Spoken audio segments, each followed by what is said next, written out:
All right, breaking news. I'm starting to wonder if Trump's style of quote unquote diplomacy doesn't work because Greenland just decided to push the US away even further. Now, let me remind you, Trump sent both JD Vance and Don Jr. and even Charlie Kirk on some weird royal-esque mission to Greenland. It's almost like the king trying to send his firstborn son to conquer a new land, except the firstborn son is like Beavis, and then he sent JD Vance as Butthead, and they failed. They failed miserably because Greenland has officially signed a new minerals deal, but not with the US, not with any of our immediate neighbors or allies, but they very intentionally subverted the US's wishes and decided to, say no. No, Trump, you're not going to bully us. You're not going to put out all of these like weird proposals that are one-sided. You're not going to invade us and not rule out military force. It's all incredibly absurd, but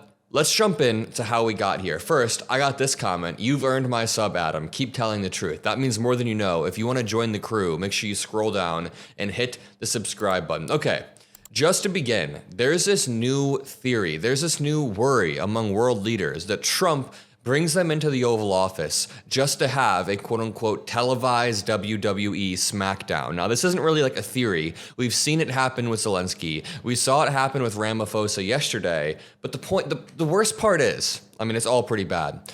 The worst part is, Trump disrespects the hell out of world leaders, but the disrespect isn't even based in reality. For example, this article reads, "It's the new Hunger Games of world politics, a televised Oval Office takedown by Trump." But you can hardly call it a takedown because yesterday, the South African president was the latest leader to become a MAGA prop as Trump lectured him on false, conspiratorial claims that white South African farmers are being genocided.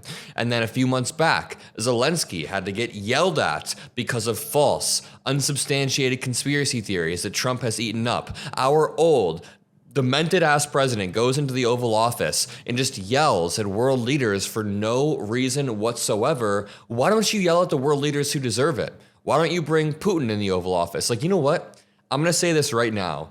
When Trump and Putin inevitably have another face-to-face meeting, Trump's not going to bully him or yell at him or be mean whatsoever. It is going to be very, very cordial. The same thing with Xi Jinping. Trump only demeans leaders that he views as lesser because he's a very transactional, malignant narcissist. But going back to this, Greenland signs lucrative mineral deal with Europe in a blow to Trump. Remember when JD Vance very awkwardly visited? This clip alone probably got them to push the United States away. Take a look. How we doing?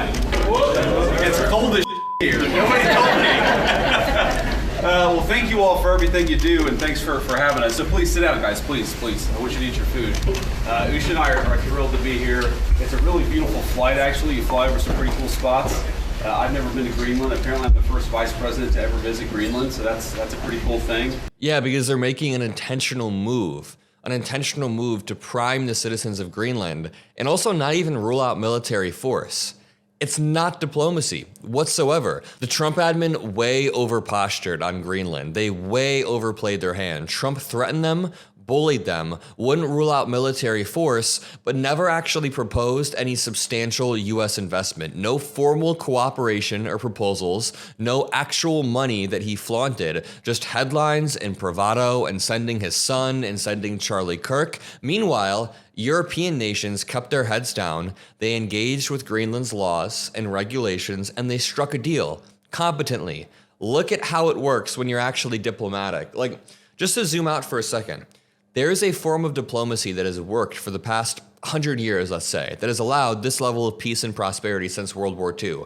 That diplomacy is like formal cooperation and laws and agreements. Trump thinks that he can go under all of that, subvert all of that, and what happens is other people beat him to the chase, because while Trump is trying to grab headlines and be this huge prick and be like an attention whore, like just dominating the attention economy, European countries are like, let's very quietly and competently try to cut a deal. Greenland has allowed a Danish-French consortium to mine a rock which is key to the production of aluminum, the rock that Trump very much so wanted. This permit granted to Greenland anorthosite mining, GAM, to extract anorthosite follows interest in the Arctic territory from U.S. President Donald Trump in acquiring the autonomous island, which is part of the Kingdom of Denmark. GAM, which is backed by French company Jean Bol Group and real estate investment firm bodies from Denmark and Greenland, was granted 30 years, a 30-year permit. A 30-year permit. The article from Reuters, the source article, says Greenland gives Danish-French group permit to mine rock with green potential in wake of Trump interest. Wild. Greenland on Wednesday handed a 30-year mining permit to this group after Trump sparked a lot of interest and sort of overplayed his hand. And that's kind of the core failure of Trump's foreign policy. I mean, there are a lot of failures. There are a lot of failures that stem from his malignant narcissism. But when your entire foreign policy is built on bluster rather than strategy, built on bluffing and setting arbitrary deadlines against yourself, saying by this date, this is going to happen, or else. And then by that date, when nothing happens, other leaders in other countries are like, oh, so this guy's full of shit. Again, the core failure of Trump's foreign policy is that it's built completely on bluster over strategy. Can I say one more time? If Trump would have wanted to strike a deal with Greenland, that's actually not even the bad part. We need to make sure we're drawing the distinction.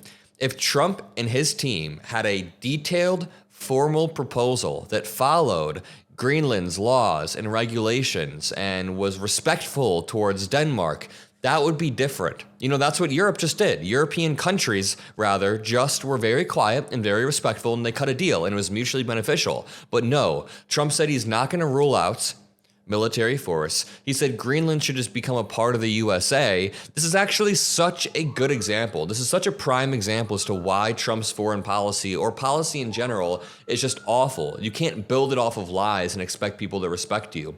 GAM was granted a 30-year permit, which is a huge blow to Trump. Zuthan, an associate professor at a university in Denmark, told Newsweek Trump's interest in Greenland's resources is likely to be more in securing long-term investment objects, which is difficult under current Greenlandic legislation. Why it matters. Greenland has sparked international attention since Trump expressed his interest, but because of Trump's bluster, they said, yo, 30-year permit goes to this French-Danish country. So, I mean, at the end of the day, Greenland is now a new front line. It's the front line battle in the global mineral race. We still have Ukraine, but Trump is dropping the ball on Ukraine as well. It's just so mind-numbing how dumb he is. Trump supporters will constantly praise Trump for thinking outside of the box, but maybe sometimes thinking inside the box is how you want to think. For example, as long as negotiation has been around, it's a game of gaining leverage over the other side. So Trump's quote-unquote thinking outside of the box is ceding every single bit of leverage that Ukraine had while blowing smoke up Putin's ass and being super friendly with Putin. That's not thinking outside the box. That's being a gullible idiot. Let's bring it back inside the box for a second and push Putin back out. Then maybe Zelensky would be more happy to cut a long-term mineral deal. He cut one recently, but Trump asked for an insanely inequitable deal, and they had to negotiate it to a more even. It's all an absolute mess. I'm sick of watching Trump's foreign policy crash and burn. And while the rest of the world is mining the future, while the rest of the world is looking towards the future, we're stuck in the past. We're stuck trying to buy things and taking bribes. And I'll leave it at that. One more time, if you want to join the crew, make sure you hit the subscribe button below. Shout out to this comment that says, "You've earned my sub, Adam. Keep telling the truth." If you want to help amplify the message, drop some blue hearts, subscribe. I love you all, and peace out.